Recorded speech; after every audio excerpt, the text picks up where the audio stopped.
Welcome to Authentic Living with Roxanne, a place where we have conscious conversations about things that really matter in our lives. And now, here's your host, Roxanne Derhodge.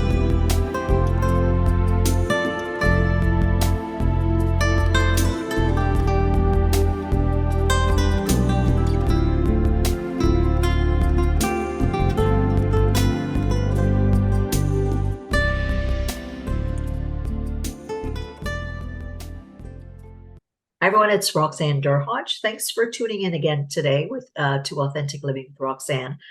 I have a special, I would say, a friend now, Mike Pagan, who I met in Ireland. Goodness, it's almost a year now. At the Global Speakers annual event, which was, I think, one of the best events I'd ever been to, and we were able to kind of chat a bit, really briefly, but recognize that we talk about mental health and mental wealth, like Mike will talk about, and it was just an area that we both had in common. So we've been chatting ever since, and we have some colleagues that meet. And so I'll tell you a little bit about Mike and a little bit about what we're going to chat about today. So his topic is building mental wealth, and so looking at mental wealth from a perspective of what are the things that you bring with you and what do you need to gain that kind of bolstering to be optimally functioning. He is a coach. He has written 4 books. He's a keynote speaker, and he starts his coaching sessions with a blank page, which I love that perspective when I read that in your bio, Mike. So Mike, thanks so much for joining us today. No, pleasure to be here. It's good to be on the other side of this interview environment where it's kind of, right now, over to you. You talk. Scary. And I've been enjoying, interviewing some of our colleagues that I've met since I've met you. So it's been quite fascinating to get different perspectives and just different people coming forward. So let's talk a little bit about what got you in dealing with mental health. Like what was kind of your path that made you pick that as a topic to focus on? It was an interesting setup because I had the privilege of working with professional sportsmen and women transitioning to their life after their career in sport. And a lot of these individuals, incredible athletes, incredible in everything they did. They're striving for performance and perfection and everything else. But all of them had this one thing in common, and that was the guillotine moment that came down at the end of their careers, whether that be through loss of form, loss of function, being dropped, whatever it happened to be. And that at that point, there were 35 people potentially in their support network, keeping them on the pitch, in the pool, or on the track yesterday. And none of them are fit for purpose for the way forward now because they're not needed. And these guys then hit this massive brick wall of isolation and loss and direction. And what I started to understand and research was the fact that actually that transition space happens for all of us. Mm-hmm. And there are many, many times where we feel isolated at different points, be that as the chief exec of a multi-million-dollar business or as a solopreneur selling products that you've created in your garage and everything in between. And it was just that process of understanding that we need to invest in ourselves, in our strength of our mind and the strength of our well-being and our body and our head and everything else around that. So mental wealth became the sort of the yin to the yang of mental health, because it's proactively investing and supporting and getting the right people around you, rather than the other side where we suddenly find ourselves isolated with a team or support that are not fit for purpose and can then take us down a negative path into a negative spiral of poor mental health. So hence it becomes the yin to the yang. Yeah, absolutely. And I think in the West, we often wait till something's broken to address it. And a lot of Eastern philosophies will talk about, trying to find that connection or that solitude, or kind of a combination of both. But in the corporate world here, and I'm sure as likewise in Europe, you might know someone is potentially, let's say they've gone through something. Like you're talking about the sportsmen, they were going through transitions. So they had to deal with a lot of loss. They had to do with the fact that maybe they didn't get the accolades anymore of being on the pitch or doing wherever they were being. And they were very, very structured in that, and very ultimately very good at what they do. But then they go through that loss and potentially supports that they perceive that would be good for them, I would assume, then eventually becomes, well, it's not working so well for me now. And then they have to adjust. So I think a lot of times in companies here, we're waiting until somebody comes forward to get help versus kind of, proactively thinking, what might that person need? Is that what you saw a lot with the sports? It's that element of structured, discipline, focus, chunk. You know what you've got to do. You talk to many sports people and they say, I knew what I was going to eat, when I was going to eat, and how I was going to eat for 20 years. And then suddenly that was gone. But then look at the transition space where you look at a student moving from schools to colleges, from colleges into their first job, to a graduate program, to buying their first property. And so these transitions that are constantly going on, where if we haven't got good people around us, proactive people holding us accountable, asking better questions than we can of ourselves, then we make more mistakes. And as we make more mistakes, then that can have a negative effect on our well-being and how we go forward. And I know, for a specific example, I've made my greatest errors in business, and I've been running my own business for over 20 years now, when I just haven't taken that independent piece of advice from somebody that I've empowered I've given permission to turn around and say, Mike, that's not such a good idea. Or sort of, have you considered it this way around? And when we don't have people in our group around it, call it an inner sanctum, I call it a mental wealth team. It's whatever language, what that core of people who ask better questions of you than we do of ourselves, or they're questions that we are too scared to ask ourselves because we know what the answer will be, so we want to avoid it. Or maybe we ask people certain questions because we know how they're going to answer it, because that keeps us in our comfort zone sometimes as well. Yes, it just reinforces that it's an echo chamber, like the algorithms on social media. Yes, of course it's right because 47 other people have said it, but that's the algorithm just feeding me the same stuff. And so, some of the time we need that independent, that extra set of lenses on it that are going to turn around and say, nah, that's not right for you. But that only happens when we empower people and give people permission when they're close enough. So this brings a concept of vulnerability. And we know that's the core thing. A lot of us, maybe early on learned implicitly or explicitly, well, you don't share too much kind of outside of the family, or you're only sharing enough so that, we don't look bad. Or so a lot of people, I would say, and in kind of my work as a psychologist, is a lot of people kind of go, I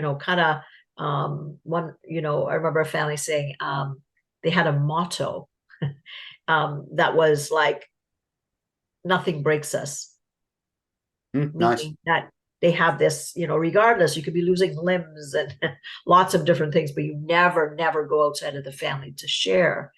So when you kind of think about people that you work with, Mike, how do they kind of look at connection? Like if they're coming from a space of, well, we'd already, that means I'm weak. If I need you, I'm weak, right? I've gone through a separation and different things, raised my son on my own. And I remember when I was going through that, and I was always the one, because maybe potentially the role I played, I was the one that cared for others.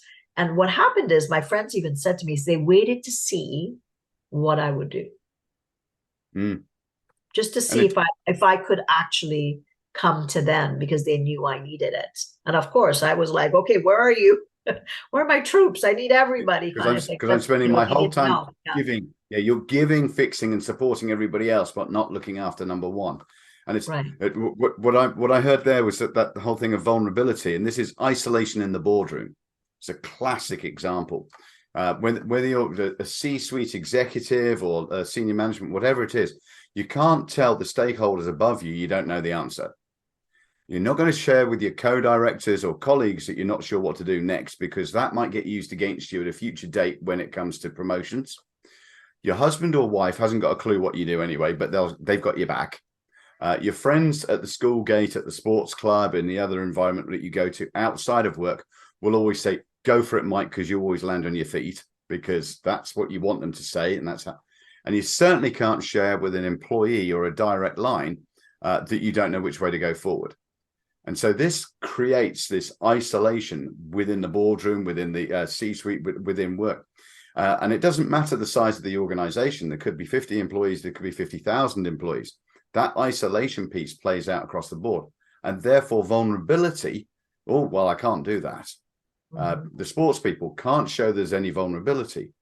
And part of one of the benefits, I believe, of what's come out of the years of COVID is the sort of the evolution, the evolving of this is no longer soft, fluffy stuff that we need to ignore or can ignore. We need to be investing proactively. The next generations, Gen Z and millennials, will not work for organizations that don't care. Right. Leadership across the Western world still has some very, very unique, mature people, as in years, that is not fit for purpose for the way forward.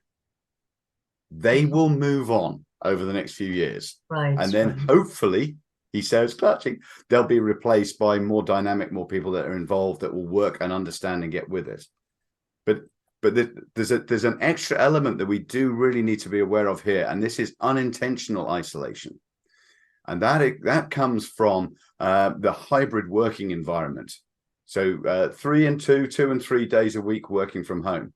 And if you happen to be one of those 20-somethings, 30-somethings that are working from your parents' spare bedroom with a fluffy slippers on, Netflix on the second screen over here, cat on the bed next to you, mum popping in every 40 minutes with a cup of tea to make sure you're okay. That's not a professional mindset. That's not an environment where you're going to learn via osmosis from the colleagues around you. That's where you're going to, if it's not working, going to go down a negative spiral. So whilst the hybrid working is here to stay, and there's certain industries where clearly it can't work. I was at the dentist this morning. Clearly that can't work in a hybrid world. Yeah, just send your teeth in. but there's elements where the hybrid won't go. But we really need to be aware of exactly what we're doing here to sort of prevent people being cut off, cut adrift, or not seeing what's happening, and then them not being comfortable or strong enough in that environment to say, I need some help, but it's not because I'm weak. I just need better help.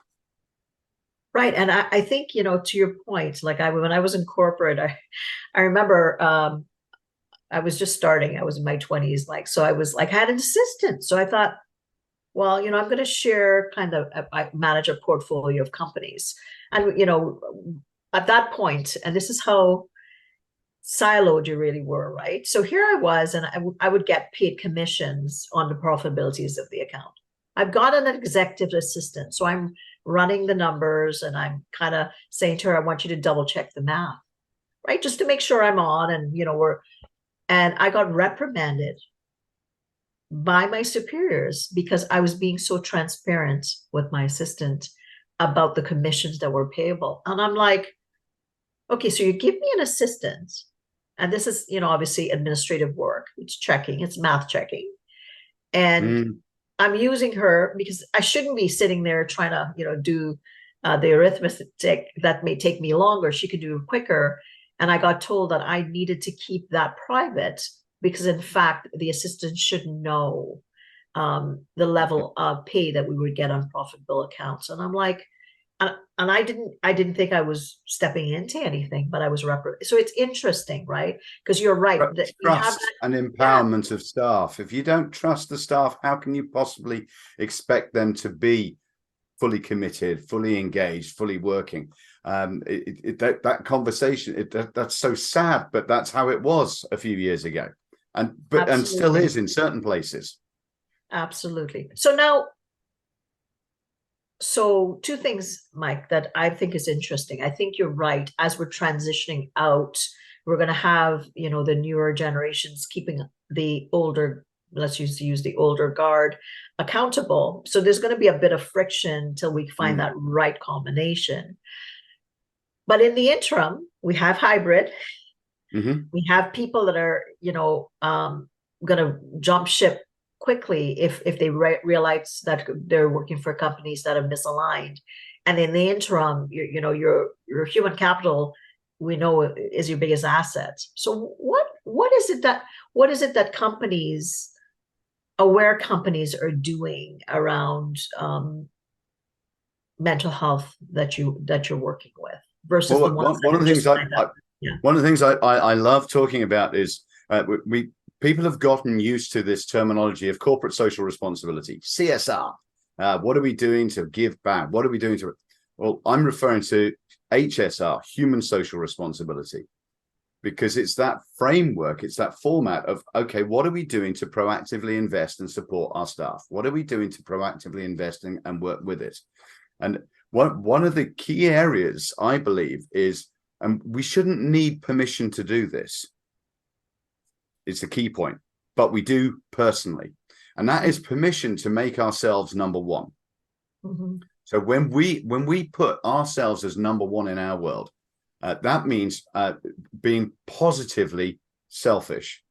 Because the wonderful language you've got is selfish is one of those things when we're children. Don't be selfish, share your toys. Yeah, so selfish is a bad word. We're not allowed to do that. But actually, in my family, I've always jokingly been number 6. Because there's my wife, 3 children, and a dog, and they're all above me. Yeah, and last Christmas we had 8 puppies, so I was actually number 14. But joking aside, that is the reality. When we put ourselves number one, then we are able to be fit for purpose for when other people need to draw on our energy. There's enough stories from every religion out there about how we have to fill our cup first, otherwise we can't help others. But we don't do it naturally. We spend the whole time looking and helping and fixing. And when we start looking through the minds of self-care, of getting coaches support, getting professional networks around us, and putting peer support groups, mastermind groups together, then that changes the game. And self-care comes in so many different ways, from mindfulness and meditation to activities to just taking time out and pressing that pause button. And we're rubbish at pressing pause. But we need to press pause so that we are able to recharge, reboot, recondition. It doesn't work without it. Yeah, absolutely. And I think, even in getting a bit older, like today, I know I have a 12-hour day. So what I did is I went to hot yoga at 7:30, right? Because I know that you know what I mean? And when you're younger, you're doing it, but you can be a bit more haphazard, I would even say. But as you're starting to get older, you're like, geez, if I keep up this, by Friday, I'm going to be, flat out, just kind of needing to veg. So I think it's interesting, right? Like, you're so right. We do. And I've done it horribly, where I've like kind of looked at the end of the week going, what happened? Right. And now I'm kind of like, okay, well, I need to do things differently. And I think you're right. It's that word selfish. It has such a negative connotation, but in really what you're saying to people is put yourself first, so you have something in your cup to be able to help others. Yeah, definitely. And in my new book, I talk a lot about that with ROR. I talk about the leader knowing him or herself. Get those relationships returning. Definitely. Yeah, like how do you know, what do you like when you're stressed? How do you communicate? What's your decision making like? What kind of micro breaks do you take through the day?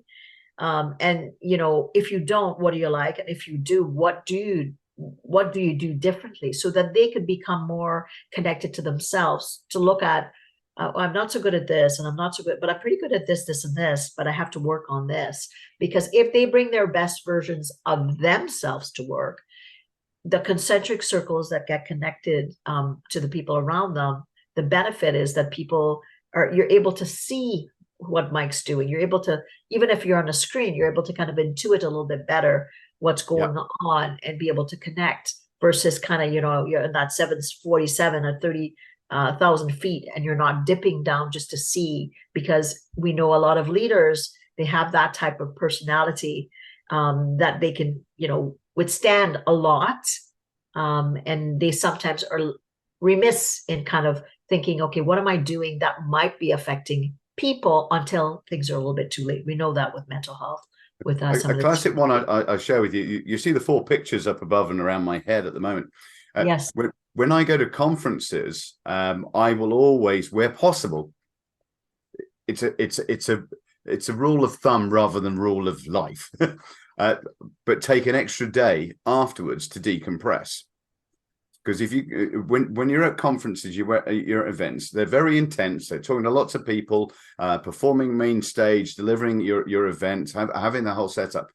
So the pictures here are just random ones whilst I'm out walking. A couple of them were from Vancouver. The happiness statues, the laughter statues, they're brilliant.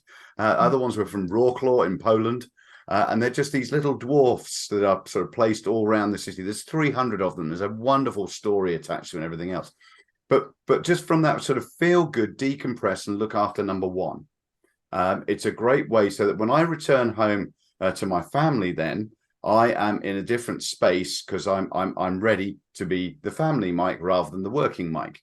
And then when you go back into work the next day, you are then in the mindset and the space, rather than turning up with your eyes hanging down here, bloodshot and fatigued and everything going wrong. And that makes such a difference for me. But it's a simple one. And it does involve me being proactively giving myself permission to do that. Mm-hmm. But it's necessary for looking after our self-care so that we're fit for purpose.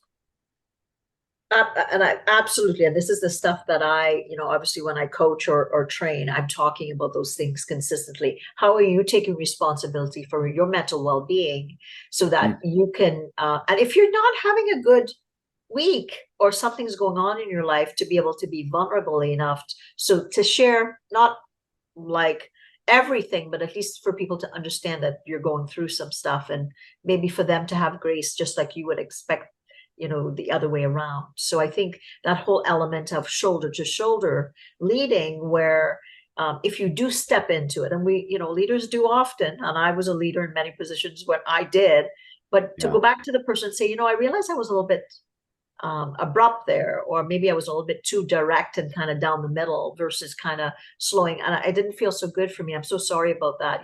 It's been one of those weeks or whatever. So to be able to intuit what you're feeling and, and then doing something about it. And then that other person thinks, wow, Mike was able to do that.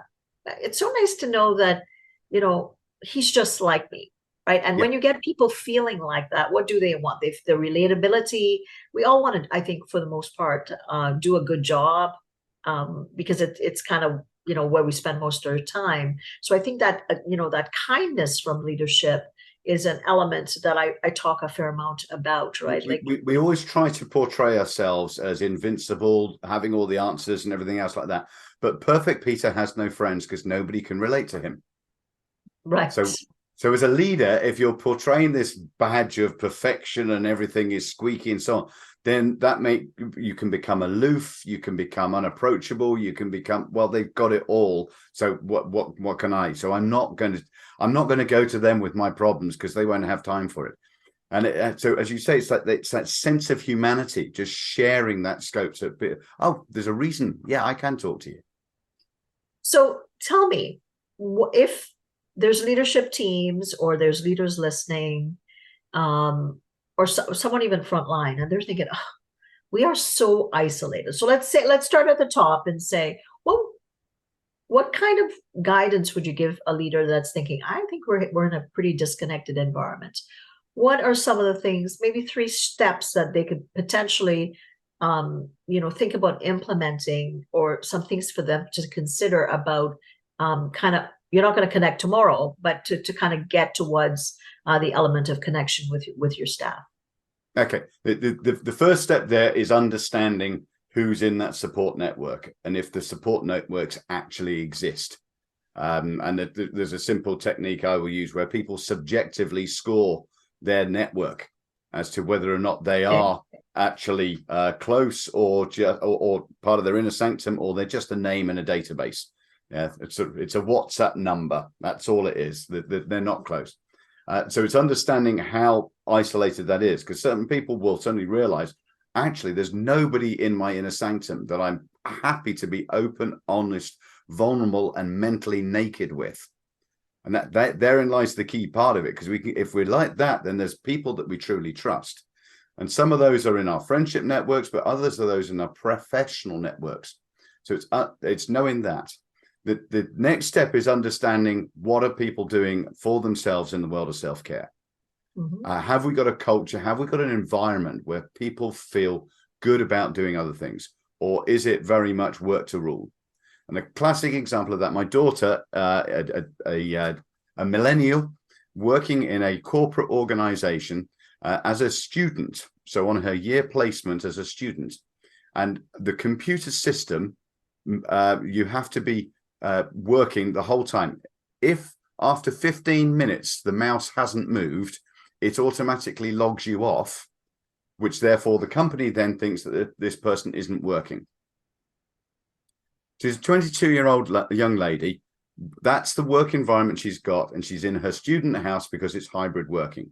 She's a robotics and mechanical engineering student. So she designed a robot to move her mouse every 12 minutes. So it's a sad story, but it's a funny story. But it's brilliant as well. And it's kind of, but hold on a second, that's wrong. And so that's an extreme version of where organizations in the hybrid world are trying to keep control and not empower. And so from a leadership perspective, leaders listening to this and understanding, hold on a second, we do stupid stuff like that. We do stuff like that really doesn't embrace a culture of trust, empowerment, and love. We need to focus on that one. And then the final area I'd say is just this simple process of pick up the phone. If as a leader, as a human being, whatever else, if your gut feel says, I haven't spoken to Roxanne for a few weeks, there's something, just a trigger. Do not text them, do not tweet them, do not WhatsApp message them, whatever else. Pick up the phone. If you live close enough geographically, go and visit them, because you do not know what is going on inside somebody else's world. And if there's just that inkling of something, you get that thing on social media that goes around, I'd rather hear from you at 3 o'clock in the morning than talk about you at your funeral. Yeah.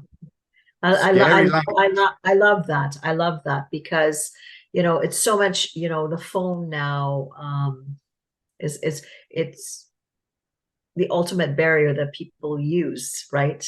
To not connect. And, just a simple, like this in my time, was always about the telephone, right? Like, and better yet, it's just kind of running, seeing someone, because I met you in person, and now I feel like obviously I know you, I can see you on screen.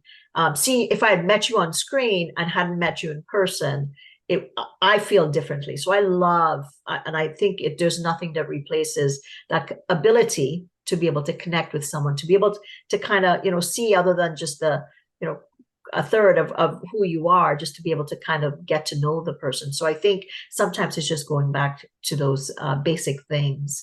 So definitely know your level of connection. And if you're not so good at it, why aren't you connected? Why aren't certain people on your team? And that probably, I would think, would be kind of telling for you as well. What areas do you need to work on? So, like, for people that are listening and they might want to connect with you, learn about your books or coaching or speaking, where can they get a hold of you? Simplest way is either through MikePagan.com. There's not many pagan surnames out there. It's not because I'm anti-religious. It just is my surname. So come through on that, or via LinkedIn. I'm very active on LinkedIn, so that's a space where I can always have conversations and see what's going on. If there's ways of collaborating, supporting, and helping, that's always part of it. And the one other one on a monthly, we said we'd mention this, Yes. on a monthly basis, I do a mental wealth think tank, which it's a non-sales environment. Anybody on there is banned from any selling. It's just conversations in a safe space about things that are current in the well-being world, in the mental wealth world. What are people doing to proactively look after themselves better? If people have got challenges or issues within their work, it's a safe space. Nothing's recorded, nothing goes anywhere, and that's always the first Friday of the month. So if you're pinging through or talking to me, that might be of interest to some of those listening. Awesome. Well, I'm going to try to jump in on that at one point. So, Mike, thanks so much. So I'm going to think, this is my challenge to myself. I'm going to think about my supports and see what area I might be lacking in, and see if I can spend some time in quiet to reflect on, if there was a person that I wanted to join my mental health team, where might I find them? Like how might I approach them? So I challenge you to do the same. Try to think, who's in your life? What do they do for you? And if there's sometimes an area where you find you're always struggling to get an answer from a different angle, that potentially might show you where a gap exists. So go out and try that. Roxanne, just on there, I wouldn't advocate dumping friendships that you don't think are there. Just look at who's the 2.0. Who's the next version up that's going to help you going forward? Because that friend can still be a friend. This isn't about brutal cutting people off. It's about what is fit for purpose for your way forward. And if you need the next version up, let's have an upgrade. 2.0 version. You may have evolved past that person. Doesn't mean that they may not be a friend again, but a good point, Mike. Thanks for sharing that. So for everyone, thanks for hanging out with Mike and I. What I would suggest is if you wanted to know about your relationships, that's the area that I speak on. So if you wanted to know if you're how you doing at home or at work, all you do is go to my website, roxannedurhodge.com/quiz. You do a little quiz. You can do both. We'll analyze that and make some recommendations for you with some next steps. And if you'd like to have a coaching call with me just to check that out, please connect, and I would love to do that. Again, Mike, thanks so much for being here with us. And for everyone, we'll see you again next week. Thanks for tuning in to Authentic Living with Roxanne, creating the space for positive, healthy change. Roxanne is a keynote speaker, psychotherapist, and coach. To work with Roxanne, visit roxannedurhodge.com/blueprint. We'll see you next time on Authentic Living with Roxanne.